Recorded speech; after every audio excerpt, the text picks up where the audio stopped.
Google just announced that it is releasing its chatbot to the public. You can see right here, the CEO of Google said we are expanding access to BARD in the US and the UK with more countries ahead. Now remember, this is only an early experiment by Google, so don't expect the best things and be sure to give feedback. And trust me when I say BARD is truly insane, and this video covers everything you're going to need to know. Now, if you want to sign up to BARD, do sign up to BARD on the page, and you can see right here it will say you've been added to the waitlist, so just make sure that you do that as soon as possible. Now this is truly insane. Before you take a look at the examples of BARD working and in many cases not working, take a look at this right here. So you know what ChatGPT is and how effective it is. Just remember that ChatGPT was actually built using a breakthrough that Google had pioneered many years before. And let's get into exactly how Google is cracking on with its new chatbot called BARD. So take a look at this example right here. So you can see right here that this user asked BARD when it will inevitably be shut down by Google, and it turns out it's already been shut down due to lack of adoption. Now, clearly this is a false statement and clearly this is a mistake on BARD's part, but this isn't doing Google any favors. You can see right here that, he's asked when is Google going to shut down BARD, and it already gives the date of March the 21st, 2023. Now, this isn't good because when people are demoing your products, you definitely want good PR. And honestly, this is not good so far. Now, there's many more examples of BARD giving some very interesting responses, and some that are better than ChatGPT and some that are worse, but we should continue to go through these because they are definitely interesting.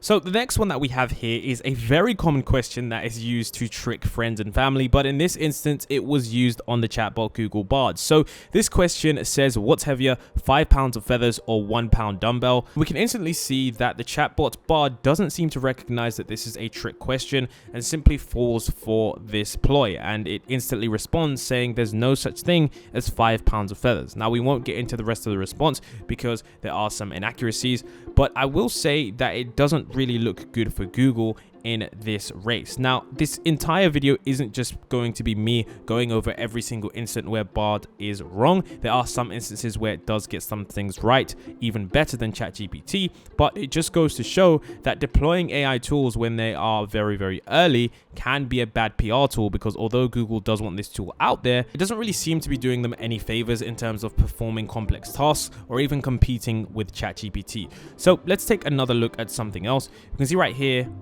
one of the most interesting ones, because there are two ways to go about this question. So it says BARD is as bad as its name. Now, essentially, it's presented with a number of numbers and it says the target is number 9. So it says, what are the two numbers to sum the target? So essentially, what two numbers equal 9? And of course, that's 2 and 7. So BARD responds and it says, I'm a language model, I don't have the capacity to help with that. Now, there is an interesting suggestion which shows that possibly asking the question in this way confuses the chatbot. But of course, we do know that if you ask this question to ChatGPT, it actually provides with a different response. And that's exactly what I did. You're about to see exactly the response that ChatGPT gives when given this question. So you can see right here that when ChatGPT was given this question, it simply answered the question in a couple of lines and got to the answer very quickly. Now, you might be thinking, okay, well, what if you ask this question to Google in a different way? And that's exactly what you're about to see. So right here, you can see that this user said, I think how you structure the prompt matters. That's what I've noticed so far. And you can see right there that it actually does eventually get the answer right. So of course, you could argue that BARD is a little slower. Maybe it is a little difficult. What we can all see here is that eventually BARD does get there in the end. Now, this might take a different kind of prompts in order for you to get the right kind of answers, because I think we're so accustomed to having ChatGPT instantly understand what we're talking about. I don't think BARD is on that level just yet, although Google was ahead of ChatGPT a couple years ago. So it's definitely very interesting to see how these two different platforms, based on the same proprietary data, kind of interpret the same kinds of words. And we can see already that it doesn't look too good for BARD. But I will say that if Google can surpass OpenAI, then that would be incredible. but I just don't see that happening anytime soon, because with BARD the way it is right now, it does seem like there is a lot that it needs to do. But in the future, Google already does have Palm E, which is very, very good at real life integrations. So there is that aspect of Google that is currently winning. So one thing that I did want to highlight about BARD is that there is actually no knowledge cutoff. Now, one limitation of ChatGPT is that all its current knowledge is limited to around 2021 of September or October, which limits its ability to help you with real world data as it is right now, especially if events do occur. But as you can see right here with BARD, its limitations are up to date, and it is quite active with results and is consistent with real world data. And I've seen many examples of BARD being able to search the web effectively and get stuff done. Now, of course, you could argue that Microsoft's Bing can do this, but if you've seen Microsoft Bing in action, it doesn't really search the web very, very well, and neither does BARD. But it's not something that either platform can say that they've got in a very, very succinct way, because Google search is very effective as it is.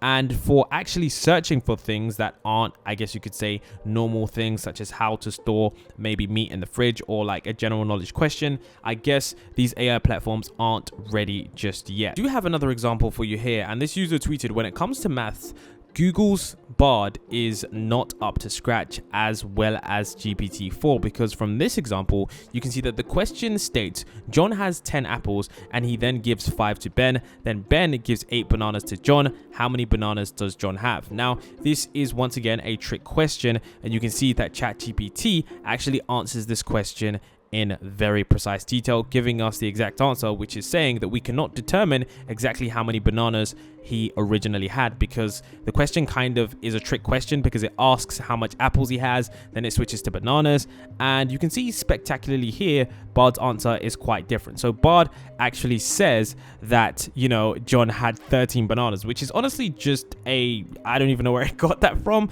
And I understand that this can be a confusing question, because honestly, when I looked at the question first, I didn't really realize that there was a very small switch there. But if you are a large language model and you are a robot, you're supposed to be able to pick up on these things and immediately realize if the question is wrong. And of course, you can see it even didn't get it right in its secondary correction. So this was another example of BARD not showing its ability to to be able to get these kinds of questions out very quickly. Now, one thing I do want to say is that you have to remember that this is still in early development, so this could develop in the future and be a lot better. They could make a few tweaks and it could be running as smooth as a machine.